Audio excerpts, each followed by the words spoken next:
The Thing. This is my favorite horror sci-fi movie and cult classic by John Carpenter, the father of Michael Myers, and stars Kurt Russell.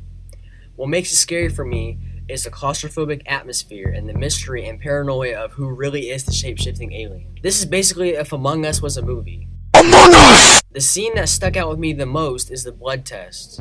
It's one of my favorite scary moments in a movie and uses a jump scare well and not as a crutch like modern horror films. This is pure nonsense. Doesn't prove a thing. I thought you'd feel that way, Gary. You were the only one that could have got to that blood. We'll do you last. Besides that, the special effects are amazing and showcase the best use of practical effects and body horror, which it didn't get any recognition for back then, awards-wise, and later on inspired many filmmakers. Go see it if you haven't, and make sure you watch the 1982 version. We don't talk about the prequel. Oh no. 7 Psychopaths. The main aspect of why I love this movie so much is the writing. This is a very creative and clever screenplay. I love how Martin's story of him attempting to write a screenplay titled 7 Psychopaths and is about the backstories of each 7 of them is connected to the story of Billy, who kidnaps a mob boss's Shih Tzu, tries to return the dog. Not only is the writing of the story great, but the writing of the characters are great as well. I actually cared for the characters. All of the dramatic moments between each of them were good. So were the comedic moments. This is a funny movie and has great dark comedy in it. Plus, I enjoy the ensemble cast. Colin Farrell, Sam Rockwell, Woody Harrelson, and Christopher Walken all play off each other very well. I highly recommend you watch it if you haven't already. Indiana Jones and the Last Crusade. This is my favorite adventure film of all time, my favorite from the Indiana Jones series, and my favorite Steven Spielberg film. This movie takes all of the stunt work, action sequences, and adventure of the first movie of the series and cranks it up to 11. The addition of Sean Connery as Indy's father and their banter-style father-slash-son relationship was funny and entertaining to watch. I loved Harrison Ford as Indy, but seeing River Phoenix as a young Indy made it perfect. The holy grail treasure Indy was hunting for throughout the film I found more interesting than the treasures in the other films. The stones in Temple of Doom, which is the second movie, were not really interesting to hunt, and Indiana Jones 4, well, that doesn't exist. So I recommend watching this one even if you haven't seen the first one. My favorite scene in particular is near the ends of the movie, as I love the suspense and visual effects.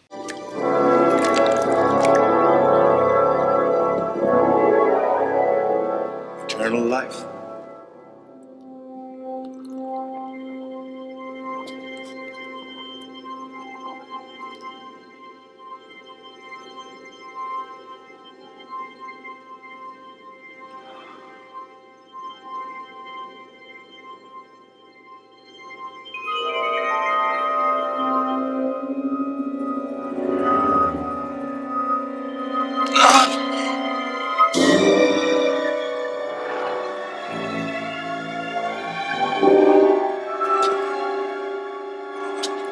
What is happening to me?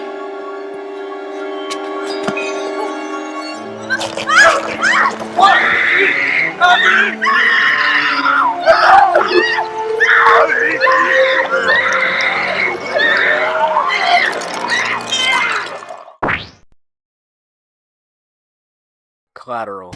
It's my favorite crime thriller.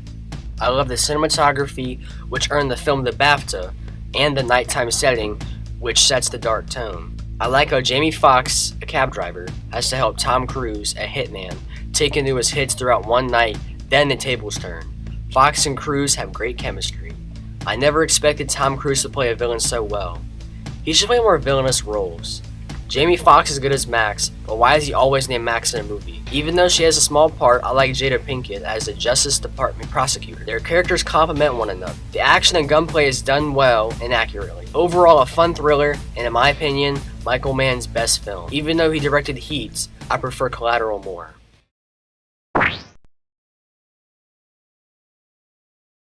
Hot Fuzz. My favorite comedy by far. It's the best out of the Cornetto trilogy, which consists of Hot Fuzz, Shaun of the Dead, and The World's End. I love Edgar Wright's trilogy and his style of films and use of quick-cut editing. Simon Pegg and Nick Frost have great chemistry. I love how opposite they are. Nicholas takes his job seriously, while Danny wants to be in the chases, shootouts, and is obsessed with Point Break or Bad Boys 2. and messes up constantly. This movie is very hilarious not only because of the dialogue, but it has a lot of visual comedy, callbacks, and foreshadowing. The action is entertaining, especially the shootout with the townspeople. My favorite scene in particular is this callback. That was amazing. Thank you, Danny. I can't believe I shot someone. He's a doctor who can deal with it. Drop him.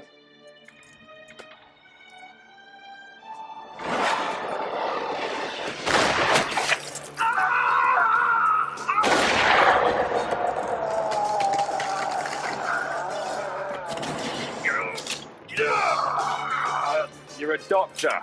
Deal with it. Ed Wood.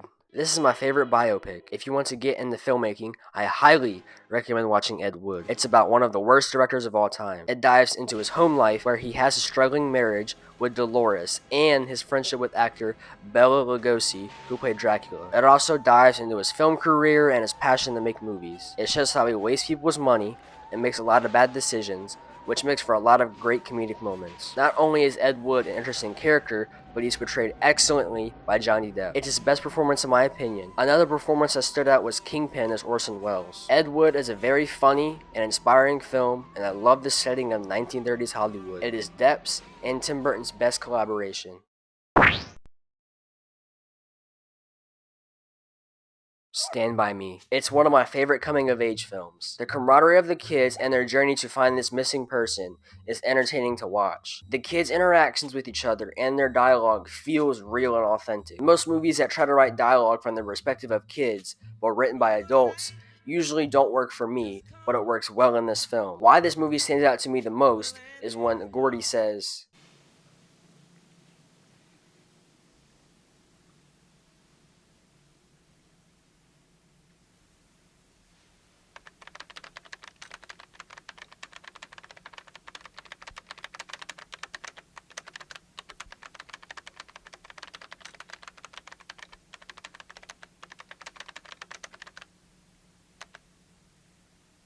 I can truly relate to this quote. It's my favorite Stephen King adaptation, which was really hard to choose from, and yet another River Phoenix film I love. And this didn't win anything. That kind of actually doesn't surprise me, but anyways, I love this movie. Go watch it.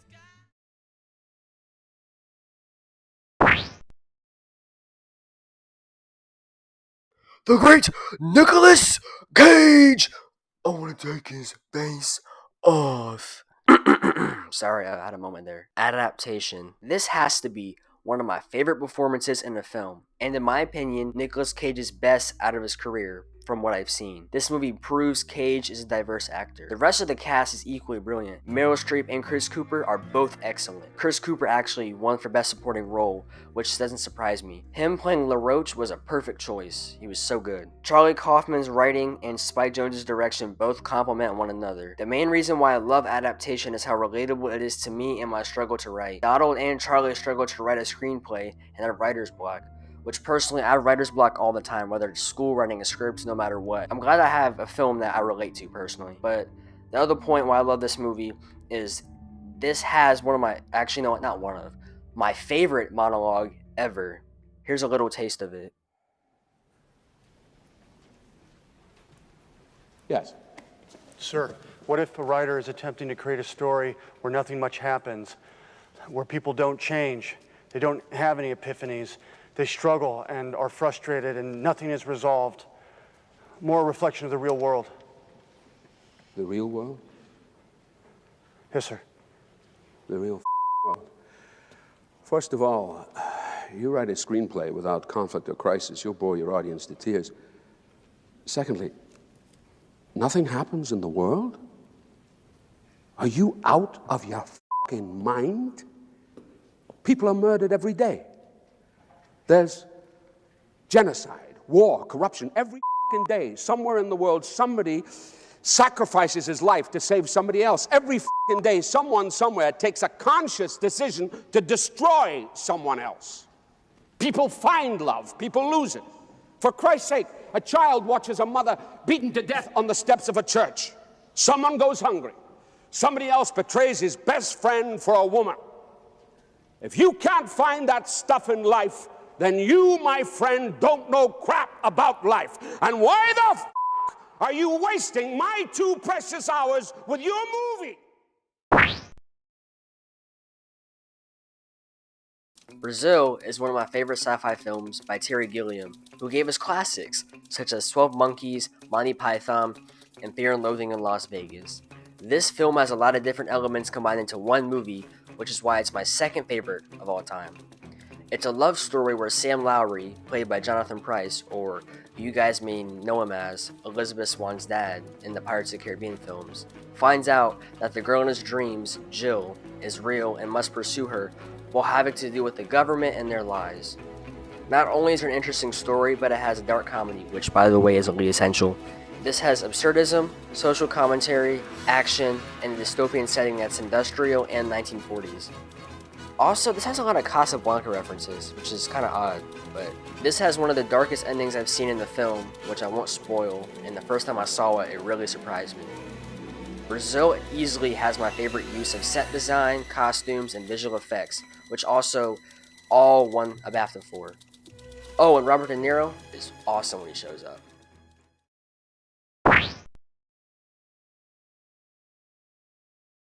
Terminator 2 is my favorite movie of all time. And for those of you that know me, you probably aren't surprised about this placement. I love this movie so much because it has all my favorite things I love in a movie. The CGI and special effects still hold up. You really can't say that about a lot of movies that came out in the early 90s, right? Oh, and this won for best special effects. Has your favorite movie won for best special effects? I don't think so. Anyways, Terminator 2 has one of the best movie villains ever. The fact that the T-1000 can shapeshift into anyone and is made of liquid metal makes him more of a threat. Honestly, I love the role reversal of Arnold, the T-800, and Robert Patrick, the T-1000. It takes Arnold from villain to hero. Also, Linda Hamilton as Sarah Connor, she is really what a female action hero should be. And Edward Furlong as John Connor, amazing too in a supporting role. Honestly, I don't know if I'm the only one, but I wanted to be John Connor as a kid so bad. I wanted to go on a dirt bike. She's not my mother, Todd. And hack ATM machines with an Atari? Yes, please. My favorite scene is the chase scene in the drain.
Oh, and the ending is emotional, despite every single thing of pop culture ruining it. It's the best Terminator sequel. None of the others come close. Oh, and James Cameron, I love your work, but please stop making Avatar sequels for the rest of your life.